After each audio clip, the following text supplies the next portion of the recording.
Former Bad Boy artist Mark Curry speaks on the whole Diddy getting raided events. This is Fresh Hip Hop Opinion with your guy Oleezeh. Don't forget to subscribe.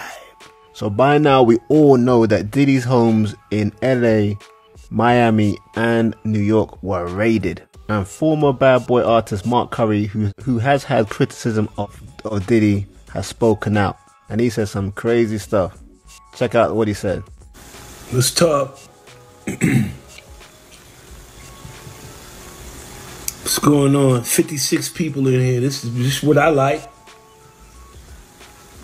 Hey man, let's go. Hey man.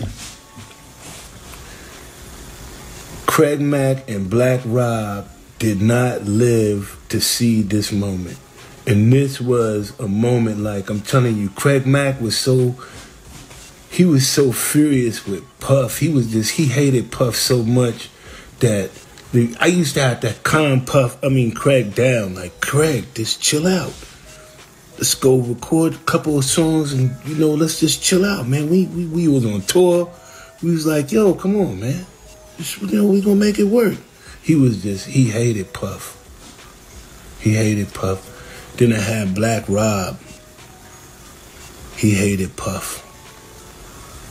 He not like hate Puff, like it's just, you be like, man, only thing we got, sometimes you realize the only thing we got is us. Now let me tell y'all something. Look at how many Bad Boy artists had to go to jail. And you be like, yo, we had to go to jail and was an artist on your label. So the whole time when he was in jail, and they was like, hey, ain't you Bad Boy from Bad Boy? Ain't you from, and people be, ain't you from now? People be, they seeing me, they be like, ain't you? And you be like, yo, people had to go to jail that worked with him. Shine. Prison. Loon. Prison. Rob. Prison. Yo, man, I knew I ain't want to have nothing to do with it right when that was going on. I was like, okay, that's my calling. Everybody who want to be down with him is going down. And then I looked. And then I was like, yo, I'm starting to see what's going on. What I saw was, I was like, Mark, it was like, it's that nobody that's around him, or even that's around you, is willing to tell him how to humble himself. How to humble himself. Make sure y'all go get one of these books too. 66 people and 70 people, and go get a book.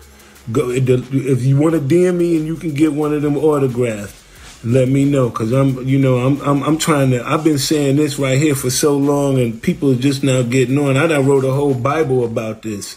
It's like a hip-hop Bible. You got to have one. Get 2 of them. Keep one in your bathroom, and then keep one by your living room table. All right, so let's go. I'm like, yo, I've been saying this thing for so long, and then you got people. You got people, like I got people that's actually people around me, and you be like right now, how do I feel? How do I feel right now? Wow. I'm so amazed, man, that God works so fast. Like, even when you might think it's a lifetime, and it's really not a lifetime, it just happens. So when it happens, you be like, man, it's happening. And everything that people had to go through around you, you kind of facing it. Now, let me tell y'all one thing we're going to have to do. All right, this is from me straight to you. And somebody today, I was like, yo, I pray for him. And then they was like, why would you pray for him? I be like, because even people, when they do wrong, people who are sinners, everybody needs prayer. So we can never stop praying for people. And so I believe in the power of prayer. So I always pray, and I be like, you know what? God, the same way that you can put this brother in that situation, show him a way that he can get out of it. And as long as lot of people always want to talk about the problem, but they don't never have nothing to say about the solution. Problem is we ain't got no money. Solution is we need to get up and go do something. We collectively as us, they be like, they thought we was just you when it came to you having to go hustle to get something. But anyhow, it's when you going through a thing and you say, okay, you know, I know when it's time for me to give back. I know when it's time for me to relax, right? And you be like, I know when it's time for me to call friends that I haven't spoken to in a while and say, hey, you know, we haven't talked. I called a friend of mine the other day for the first time in probably about 10 years. And I just picked up the phone and called him. He was like, yo, I've been waiting on this day for a long time. And I was like, what you mean? He was like, I've been waiting on you to pick up the phone and call me because I just didn't know if we were still friends. Like, I don't know if you remember the things that, you know, our childhood and how we grew up together. I was like, yo, I'll never forget that. Or how we grew up like that, I'll never forget that. But sometimes that's just, you know, what I feel I got to do to let that friend understand that, you know, like, I'm with you. You don't have to reach out to me for me to reach out, for us to communicate. Some people, if you don't pick up the phone sometimes and call somebody, if you don't do it, they'll never pick up the phone and call you. And then what happens is you'll never hear from that person ever again in life because they won't pick up the phone and call you. They feel like, yo, you know what? I'm not going to, you be like, yo, why every time I talk to you, I pick up the phone and call you? You don't never pick up the phone and call me. You got to look at this kind of stuff. Now, I've been telling Holmes, I said, Holmes is Diddy. I said, bro, listen, there's no way in the world you can keep going on in life being this big you and thinking that everybody around you is little. There's no big you and little me. That's what I used to always have to say. Yo, no, there ain't no big you, little me. Ain't none of that. Go get you some what? Man, ain't no big you, little me. Just because I come and I want to be an artist on your label don't mean that I got to conform and think like how you think and all of this. I got my own life. I got my own friends to hang out with, do my own thing. You understand? That's just how I go. And we don't like hanging out with you, actually. You understand? Because this is just business. I just want to do business with you, but I don't want to hang out with you. That's how I always was. I was like, I do business with you. I don't want to hang out with you, though. You know what I'm saying? Because I don't like the way y'all party and stuff. I don't like the hours you go out. I don't like none of that. You know what I'm saying? I don't like how y'all get down, period. You know what I'm saying? And that's just how I was, and I just leave that there. But look,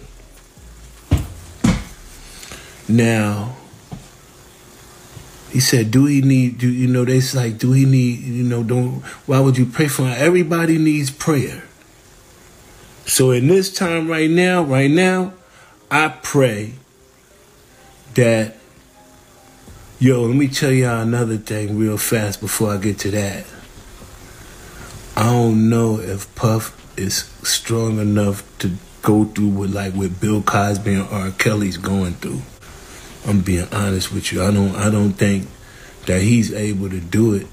And so I really think we need to pray for our brother because you just don't want him to take the other route out, and some people do that. But when you look at it, you be like, how many people took that route out as a result of energy you created?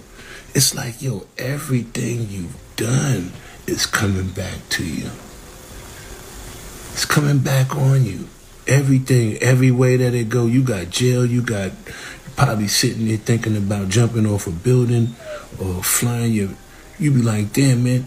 You be like, yo, he's playing on him with the pilot down. He got a pilot. The pilot, is he flying the plane by himself? That's what we want to know. Is he flying the plane by himself? Yeah, fam. I mean, some of the things he said was stuff he's repeated in the past. But the thing he mentioned that a lot of people have started saying is Diddy isn't strong enough to take this type of pressure. Hopefully he is. Hopefully he don't do nothing crazy. But he mentioned that he doesn't believe he can do what R. Kelly and Bill Cosby did and take it to and be locked up. But anyway, people, I want to know what you lot thought about what Mark Curry was saying. Leave a comment below, like, subscribe, and hit that notification bell. It's Fresh Hip Hop Opinion. Peace and love.